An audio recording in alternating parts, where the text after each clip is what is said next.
Thank you so much for doing this, Kari. I really appreciate it. Oh, thanks for having me.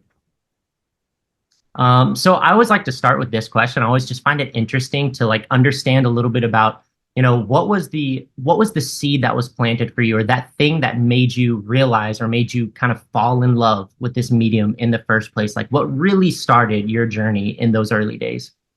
Yeah, that's a great question. I think what sort of cemented where I wanted to go and why I wanted to be a writer was I was a storyboard artist first. I started Oh, nice. out storyboarding for live action commercials and TV shows. Deadwood was one of them. And although I love boarding, I think it's interesting that the storyboarding process is about storytelling and, all about re-breaking story constantly to figure out how it works, especially in an animation. And I realized I didn't want to be drawing other people's stories. I wanted to be, creating the stories myself. Because I think what I found more interesting than anything as an artist was people's faces and how they looked and sort of like figuring out what was behind the soul, the eye. And that really sort of led me into wanting to write character based work. So then that's really cool. I mean, that's beautiful. And I think there's kind of, I mean, obviously like storyboarding, there is a real element of story just within the images that you're putting there. Like, that's a whole different type of storytelling than screenwriting. But I'm Right. curious, like, how did you jump from that to the actual specific craft of screenwriting? Because there's so many ways to tell stories. But what was it about screenwriting that like drew you in? And I and think it was also, would you hear a little bit about like the first experience of when you really started writing your first screenplay? Yeah, I mean, when I was a kid, I would write short stories. And when I was in so I studied animation in school before I went, into film for my graduate degree. And that's the great thing about screenwriting, right? You don't need a degree.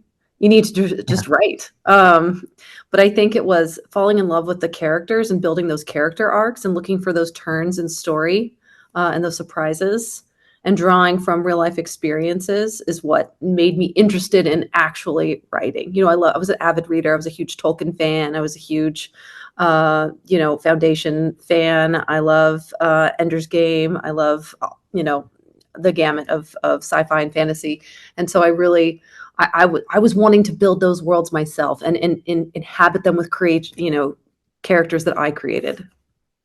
That's beautiful. I like to ask this question. I don't know if you remember or have some people don't even really remember. But I find it interesting. Like, do you remember the first screenplay you read? Like, screenwriting is niche. Like a lot of people, like just in general public, don't know anything about screenwriting. They've never seen a screenplay. It's so unique, the formatting of it. Do you remember like the first script you read and what you learned from it? Do. I do. Hang on, I'm trying to think of what it was. I've read so many over the past. What's the uh, um, what's One of the? the Indiana Jones, Oh maybe? no, it was Witness. Oh, oh wow, that's a good Um, one. I haven't seen it. it's Oh man, it's yeah, that's a good it's one. yeah, it's such a good screenplay. The screenplay is pretty incredible, and I think it was William Kelly was one of the writers who wrote it. But just seeing the craft of creating this unique world, which obviously it's a world that I wasn't familiar with before I'd seen the movie, and so the Amish world, and then creating this thriller. And how they built those characters. I remember that really stuck with me. And I think also one of the other ones was Aliens. And I think I was kind of blown away by James Cameron's ability to distill action Yeah. writing in such a clean, beautiful, perfunctory, but also like you understood so clearly what he was trying to say, and yet his action was so emotional as well. And I think that was really impressive to me.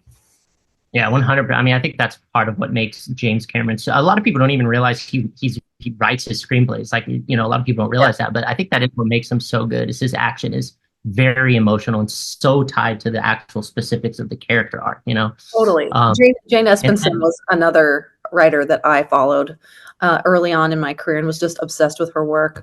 Obviously, she's an incredible writer. She was on Battlestar Galactica, and I remember reading her scripts and just loving how she approached character. man, that's awesome. So, I just kind of going off the back of that. just getting some tips for our community. Do you like how important do you think it is for screenwriters when they're first starting out to immerse themselves in like reading other screenplays? Like, do you think that's one of those tips that a lot of screenwriters really need to make sure that they're doing? You know?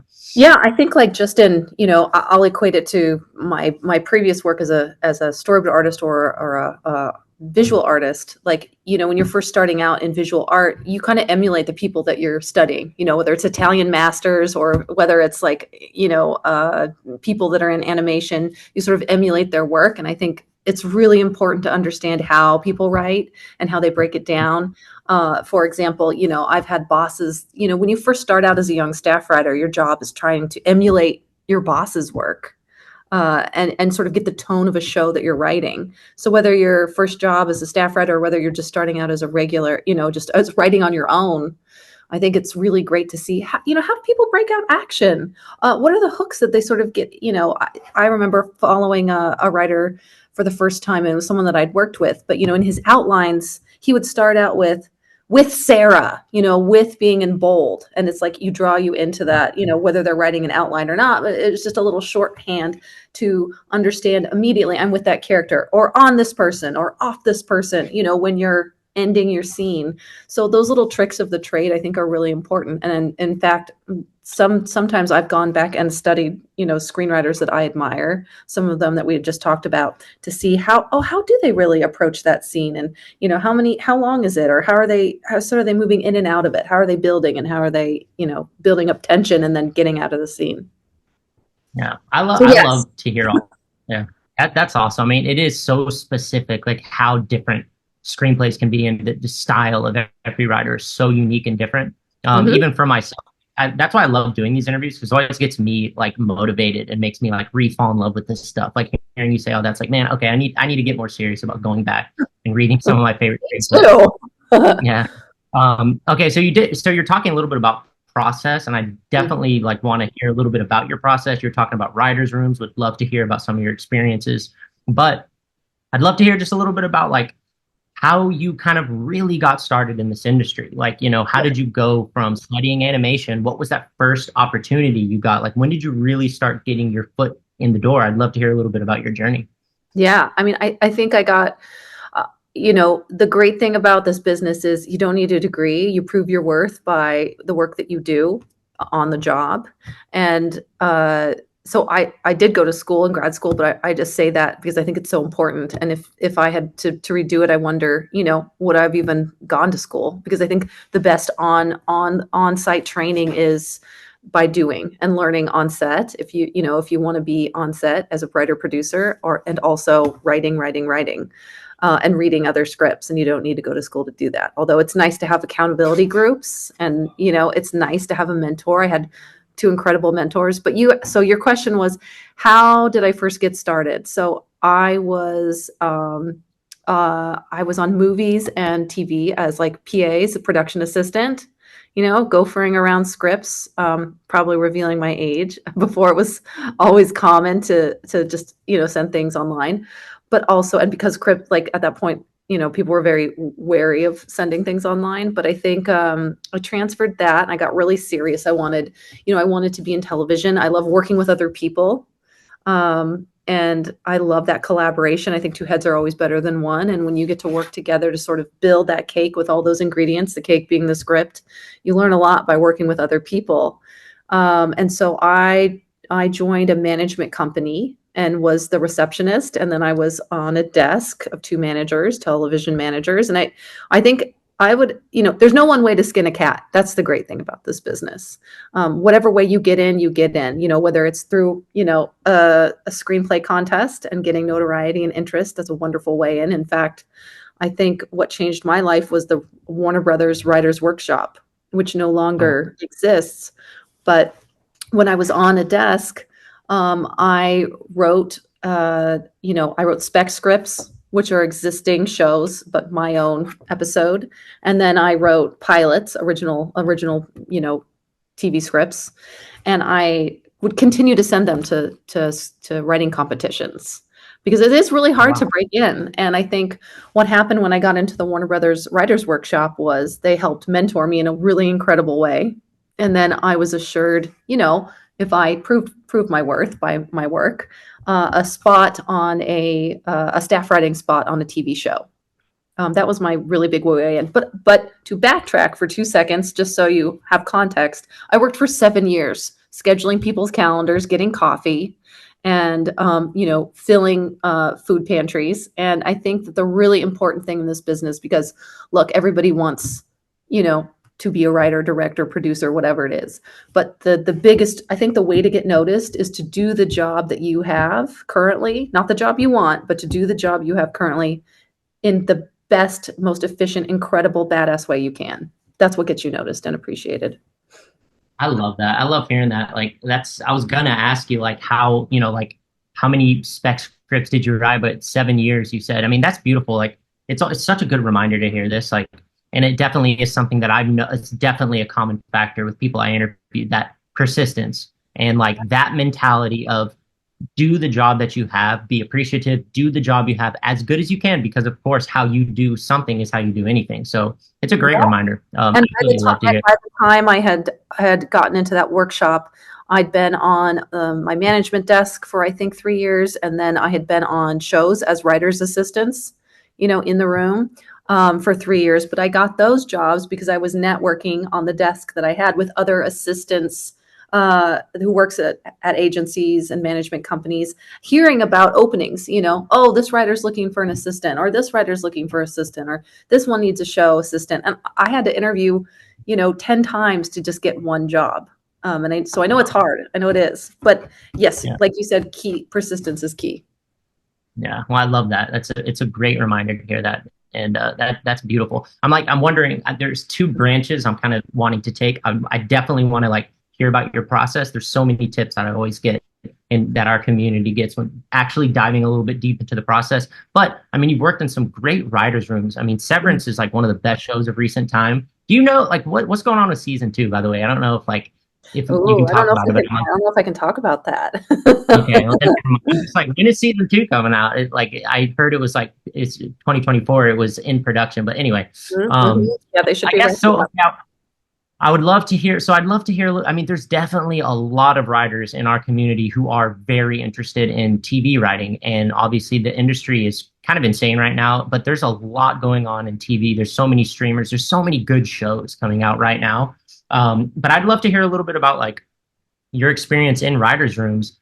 What is your approach? Like, what is the approach in a writer's room? And there's people that never been in a writer's room. It's kind of one of those things too. Like you don't really know what it's like if you've never like it's not really open to the public. So it's kind of like one of those Yeah, mysterious yeah. things a little bit. But like what is it like in a writer's room? Like what is like a productive day in a writer's room like for you? And what is the process to start breaking a story when you first start like working on an episode? Yeah, I think that's a really good question. Can I back that up before I say what a writer's room is like Yeah, and kind of give of tips course. on how to take a good meeting so that you can get into those Of writers' course. rooms? Yeah, that Um, would be amazing. yeah, so when I am up for a job on a show and it has a script, obviously, I would just say the number one thing is to do your homework. And Yeah. so it's almost like when you go out for jobs, it's like 5 minutes speed dating. Not that short, but people want to get to know you. They look, if you have a meeting, they've read your work, they like you, they like your sensibility and your writing skills. But what's important is, do they want to interact with you for 8 to 10 hours a day in a room? And writers' rooms operate like little mini families. We all get together, we have our own dysfunctions and, pluses and minuses, and people are literally brought together. And if the head writer's done a great job, he or she is looking for diversity of thought, of experience, of worldview, of perspective, because that all builds an amazing show. So when I Yeah. go in for an interview, I make sure I've done my homework. I read the script. My goal is to know more about the people who are interviewing me than they know about me. And I always Wow. look for little things that I can relate to. Say we both went to USC. Oh, cool. Like that's something we went to. Or say you're both from Cincinnati, Ohio. Sweet. Like we grew up. Do you know this street? Do you know that street? It's a way to build common ground, which I think is really important. And then I always try to find, if it's a reoccurring show, do your homework. Watch the first season, watch the second season, understand what you think worked really well. And then if there's an opening, if someone asks you, hey, what would you see for season 3, or how would you have done something differently, you can answer. But I think always positivity first. And for example, if it's a new show coming up, you read the pilot and just write down like 3 to 4 nuggets of what you see, what you're super excited about. Here's a thought for a scene. Here's a thought for a turn. Here's a thought for what our mid-season finale could be before we get to the end. And I think that people really appreciate that. People appreciate that you've taken the time, that you've thought about it. And also think of interviews like this. Even if you don't get the job, that interview is you've just made a good impression on that executive, that writer, and they may recommend you to another show. Hey, I thought this person wasn't the right fit for me, but hey, my friend's doing this other show, and I think you'd be great for it. That's happened. It's happened to me. So that's the first.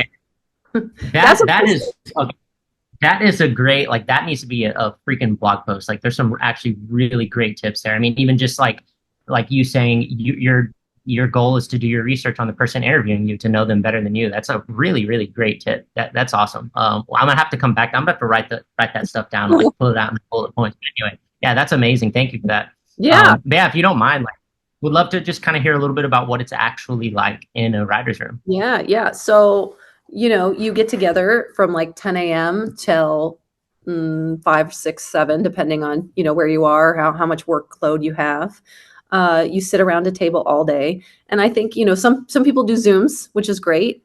I think there's like a really fun synergy that you get in person creatively, bouncing ideas off of each other.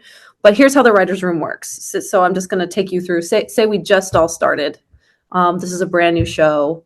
The head writer, their showrunner, has their pilot and probably has a pitch document that you read. And the thing that I think people need to get used to is everything changes as you develop it. As you dig deeper into one episode, it's going to affect the next episode and the next episode. So what you want to build is a huge structure. So you'll take 2 to 4 weeks in a room to build out, hey, what's this season like? What are our big goals? What are our big arcs? What are our big character arcs? What are our big character turns?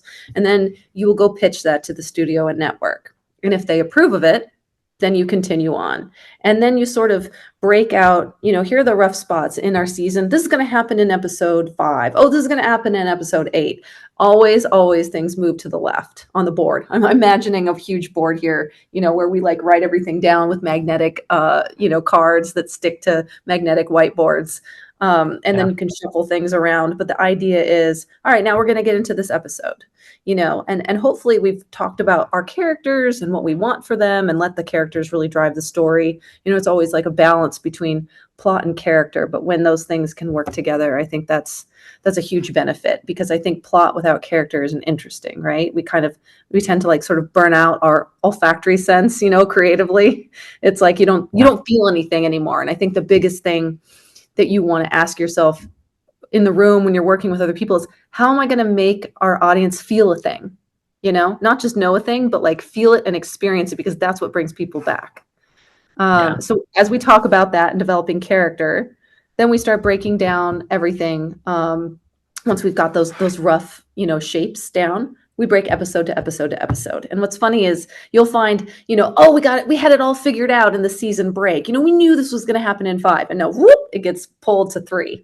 So how do we continue to generate those stories? And what we're looking for is character turns, plot twists, reversals.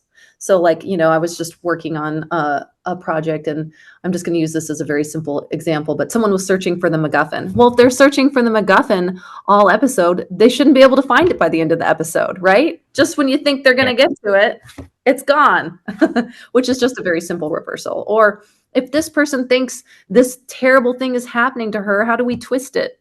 And how do we twist it and that she realizes, oh, this isn't a curse, it's a gift.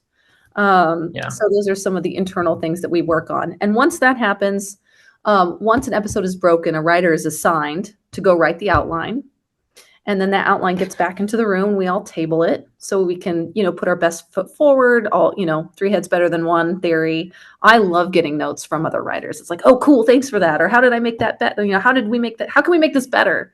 And then it goes to studio and network for notes in that order, and sometimes they'll give together, sometimes they'll give separately, depending on how how crunched you are for time. And then once that's approved, that writer that wrote the outline will go and then write the script, and that process will start all over again. And then once it goes to set, that process starts all over again. So you'll have, meetings about, hey, this was really great when you wrote it, and we know that everybody liked and approved it, but we can't afford it. Or, hey, can you change that from a boat scene to a train station because we have this really great thing that we found for locations and we got to move it. And it's like, oh, okay, no problem. Or you get together with the actors and they're like, hey, I'm like struggling with why I'm saying this thing. Like, can we talk about it? And yes, of course. So that's the process. I gotta ask, do you have a podcast or anything? Like, you're No. really good. You're so good at like communicating this stuff like off the cusp like this. I mean, that's like, again, that would be such a great, like, to me, it's just so interesting about hearing the like details of the internal workings of things, like, what it's like you just literally laid out the whole thing. That would be another great article. But I'm like, you're really, really good at communicating this stuff. I think people will find that so interesting to hear just what it's really like in a writer's room. And that whole process is so interesting to me. I've always wondered, like, what is the actual collaboration process like? Like, does every writer write a script, or like you said, someone's kind of assigned to go work on the outline? But yeah, I find that stuff so interesting. Yeah, I mean, hopefully every writer gets to write a script, right? I think, for people starting out, there was something that was really great that was told to me when I was a staff writer, and I was a staff writer 3 times before I was promoted. Because back in the day, you didn't get a script fee, so you're cheaper as a staff writer, to write a script for free, which they don't do that anymore, which I'm glad. But I think there's something interesting someone told me, which is your job is to just keep swinging. That is your job as a staff writer. As you learn, you're going to learn, hey, I'm not going to pitch this because I know our budget is this, and we can't do like a huge, CGI fight with space aliens and dinosaurs because we can't afford that. So like, what's the realistic version? But that is not your job at the very beginning. At the very beginning, it's just, here's a great idea. Here's a great idea. Oh, you don't like that one? Here's another great idea. Okay, cool. I'm not offended. Here's another great idea. And the other thing, I think, like, if you're in a room feeling down about, hey, not all my ideas have been received, or, and people aren't going with my ideas, your job is to help the showrunner roll this enormous ball that is called season 1 or season 2 or whatever it is up a hill. And if you're additive and you don't detract, like, you ask what rooms are like, and every room is different because they're filled with different people. And fortunately, hopefully, you're dealing with people that are good natured and are supportive of each other. That's the kind of rooms that I want to be in. There can be people that are insecure and they can potentially, make the room difficult. But in the rooms that I'm in, we always try to find people who are, we may have different experiences in life or be different people, but at the end of the day, we're all trying to build this great thing together. So we want to support each other. And I would always say, in addition to just keep swinging, another one is, instead of if you have in your head an idea, and say like a more senior writer is thinking about their idea or talking about it, and you're just like, oh, I gotta say this right now. Write it down. It's going to come back, because what happens in writers' rooms is people will circle through ideas. And so if you get to hear and you're like, I have that idea, I got to get it out, just write it down, and you'll find the rhythm of the room will circle back. And then you say your idea, at that moment. Don't interrupt someone. Be courteous. But then you use your idea as ammo, and suddenly you're the fucking shit. You just solved that problem. I think the other thing is if you don't think something works, I don't ever say in a room, that doesn't work, because I say, hey, that's interesting. And also, what about this? Have you thought about this? Or we could do this, I try not to say I want in a room. I think, because we're building this together. So those are some of the little like tools as you collectively work in a social environment to build the story, for how to get things passed. There's some really amazing tips in there. Like that was a great like brief rundown with some great gems in there. I really appreciate that. This interview is flying by. But okay, so you process, would love to just dig a little bit into like your process, any tips you have, especially for people who are literally just starting. Maybe they haven't even written their first screenplay. But you did talk, and maybe we can start with this. And we get this question all the time, actually, like just in our writers communities, like people seem to be like struggling with even coming up with an idea. And you were just talking about like how integral it is to have ideas. You're constantly swinging. So do you just have any tips on someone who might be struggling with landing on an idea that they feel like they can commit to in the first place, and then we can kind of dig into actual practical process. Ooh, it's such a Kind of a challenging. philosophical question. I Yeah, know it's it's such a like there's challenging a question million. too. Yeah, I would say write what you know, write what you love. You know, you may not know about flying in space, but you know about having a really hard time with your sibling and feeling like you're always in their shadow. And how does that play out in space? You know, I'm just trying to merge two things together. Or I may not know what it's like to die, but maybe I've watched a family member suffer through an illness, and how does that apply to my story? And maybe a way that I twist it is that that's not the end, and we actually see a portal to a new reality, and suddenly I have a new fantasy show. But my point is whatever it is, make sure that it has drive so that people are going to want to keep back coming back. It doesn't, whether it's a comedy or whatever, what does that main character want? Why are they having difficulty doing it? Right? And then how do they get to their goals? And then how do you push that sideways and steer them in different directions so it's interesting to watch? But if you're just starting out writing your first pilot after you've read a bunch of stuff and done a bunch of homework, um, write what you know, write what you love. Like, for example, when I'm on my off time, for better or worse, I write things that I'm inspired by. So there was something that I really wanted to write that was really personal, and I hadn't done it in a while, and I just wanted a new sample. I just wrote that for myself, you know, because I needed to get it out. And that's where, like, I feel like if you spend your days writing creatively for other people and on other projects, make sure you fill up the tank with something that is personal. It doesn't have to be a direct accounting of your life, but hey, what if you're really fascinated with, agriculture? Oh, suddenly it turns into Day of Triffids, the Day of the Triffids.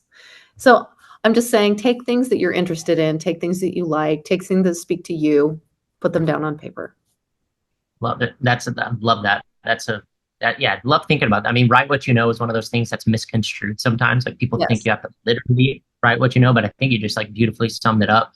I feel like, okay, we only have a couple minutes left, but I feel like we have to touch on sci-fi fantasy like a little bit.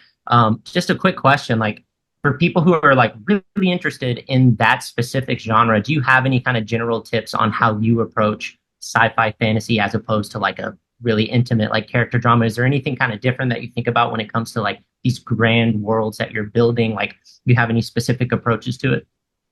I would say yes and no. Like, the world building's cool. The world building's just the wallpaper. It's always character first. What does this character want in this cool world? Why are they having trouble getting it? What's unique about this world?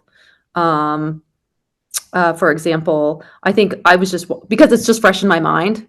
My husband plays Fallout, and we It's just such a watched. good show.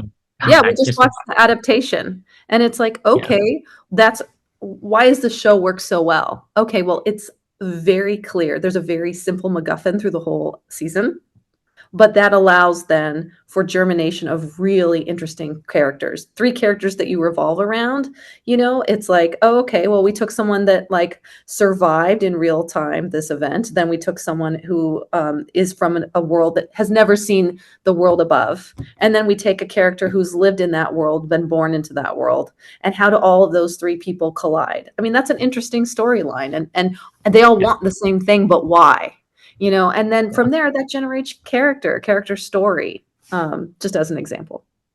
Yeah, I think that's like a great kind of final way to start to wrap it up. Is it's kind of seems like it always comes back to character. Like it really, that's such the most important things. That is If you, what drives the story. if you don't That's what makes me do it. oh, oh, I'm so sorry, I think I was interrupting you. No, I'm sorry. What were you saying? I was finished. What were you about to say? No, I'm sorry. Just, yeah, it was from a showrunner or from a creator that I was working with, and he, really like drilled into us, which really hit me hard. If you're not feeling anything while you're watching, if you're giving your script to someone and they don't feel a thing, not that they don't think a thing, but if they don't feel a thing, then you haven't done your job. Yeah, I love that. Beautiful kind of final quote. Now, there is one last question I have to ask. They just kind of said this is a question that we're trying to ask everyone that we're interviewing, but I'll forewarn you. It's a tough question, or it's just kind of one of those questions. Like, there's not one answer to it. But it's like we're asking because the industry is very challenging right now. Obviously, there's been a lot that's happened the past couple of years.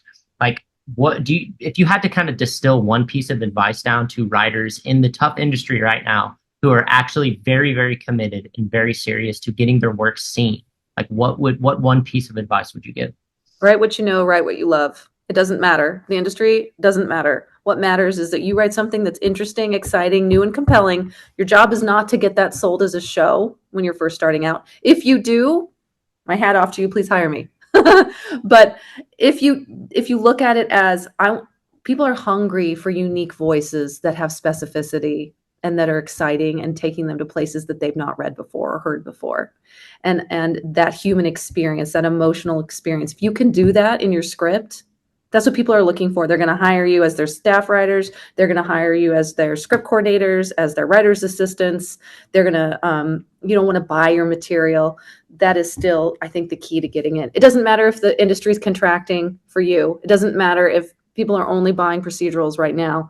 Good stories told well that are exciting and interesting and unique to you because you're passionate about writing it. That passion will show through on the page, and that's what gets you your foot in the door. Your job now is not to become a showrunner. Your job is to get your foot in the door. Yeah. Well, thank you so much. That's a beautiful like final soundbite. This was great. This flew by. Would love to maybe in the future do like a longer interview at some point. But thank you so much for your time. This was really good. A lot of really, really good tips in here. Oh, thank you. My pleasure.